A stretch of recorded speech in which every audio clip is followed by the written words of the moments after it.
Across the Wide and Lonesome Prairie, the Oregon Trail Diary of Hattie Campbell, pages 117 through 123, written by Kristiana Gregory, read by Grieve. Still Fort Boise. It was close to midnight by the time all the wagons made it to the other side, guided by torches we planted along shore. The reason we kept on through the darkness, made darker because clouds hid the moon and stars, was because it would have been impossible to protect ourselves the way we spread out all night. We could hear the Indians on the south side of the river. We could see their campfires.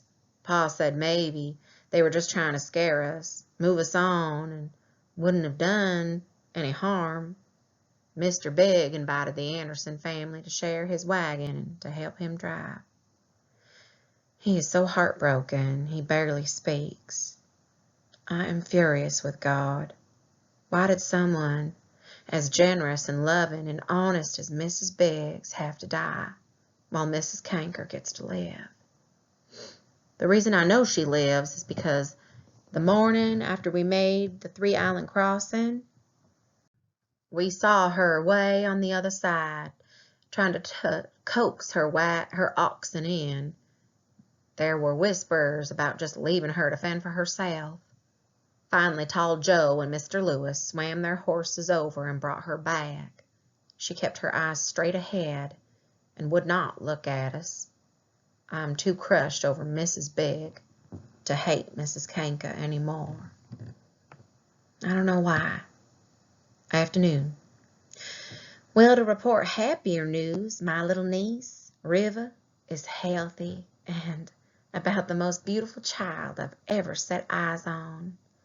Aunt June is back to her cheerful self, walking with Ma and Mrs. Anderson. Uncle Tim made a tiny hammock to hang from inside their wagon so the baby can sleep with a cool breeze.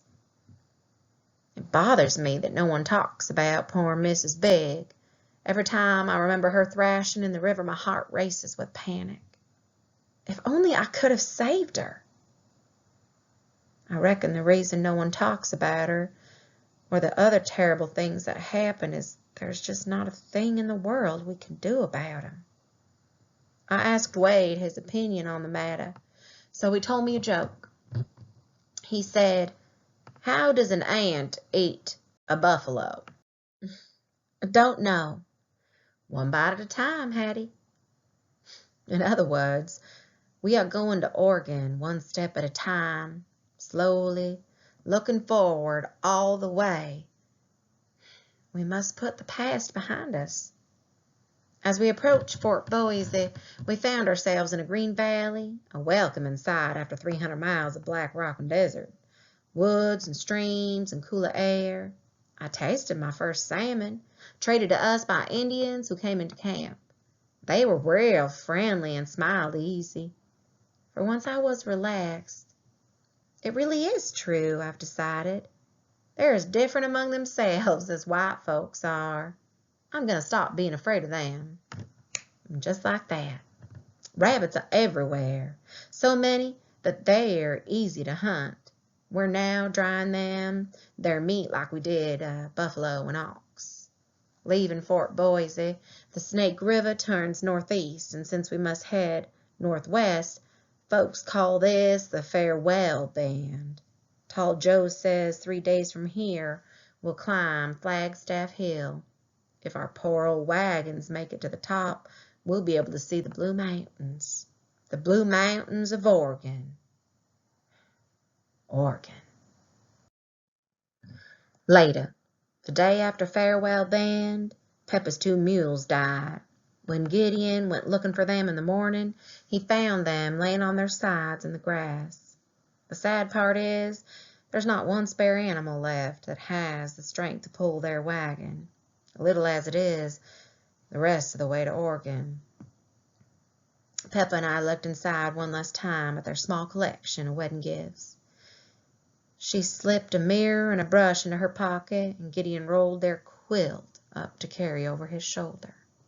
When we reached the brow of Flagstaff Hill, we were winded from the altitude and from climbing. The air was so cold, and my clothes felt like they wasn't on. But there in the distance, rising above a layer of clouds, were the Blue Mountains. They were covered with snow. The sight of them, took my breath away. They were so beautiful. I wanted to shout, "Hooray!" but it came out as a whisper. I was so tired. Tall Joe slapped his hat against his leg. "We gotta move it, folks. Only 400 miles to Oregon City, but looks like winter's early. If the Blues have snow, then the Cascades surely do too. Let's go, let's go." Before breakfast, my back is sore, I think from carrying Benny yesterday.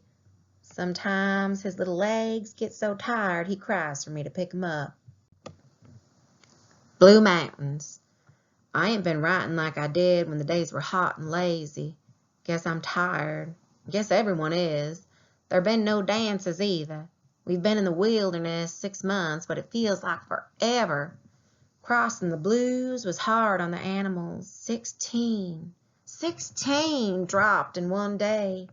So several families were forced to abandon their wagons. Men tied ropes to the carcasses and dragged them to the side, then used planks to roll them down the hill. Wagons we left as is in case folk came along behind us and needed something from them. We butchered only 5 oxen, as there ain't enough time to do 'em all. Paul hopes we'll see deer or other game. The air has changed. It's cooler and there's moisture. I can feel we're in Oregon. These mountains are thick with pine forests, with plenty of grass, water, and firewood. Pa says soil that grows trees this magnificent, it'll grow anything. He's more and more excited, thinking about the farm we'll have. I don't bother him that we'll arrive dirty and ragged looking. Twins were born last night. The girl was named Sarah after Mrs. Big. And the boy was named, well, guess, Blue. That makes 5 babies on this journey. Counting Liza May. Oh, I talked with the other bride, the one who was instantly a mother. She is cheerful and has so much help from the other women. I don't think she'll figure she has 4 children until she wakes up in Oregon City. I asked her what it's like to have a husband.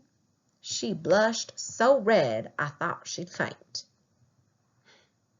I wish for once someone would just answer my questions straight out instead of blushing. I walk with Wade every day, but he has become more like a brother to me. My dream of falling in love, it seems far away now. We are camped in a valley called Grand Ronde, surrounded by mountains. There was a loud fight after breakfast, but it was between Aunt June and Uncle Tim. Seems she had her heart set on visiting her friend, Narcissa Whitman. He says there ain't enough time. It's here that the trail branches to the Whitman Mission. Wailapu, about 2 days north. Tall Joe said, no way we can detour for a social visit.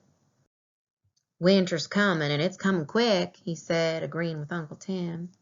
And a vote was taken. Only 3 families were willing to make the trip.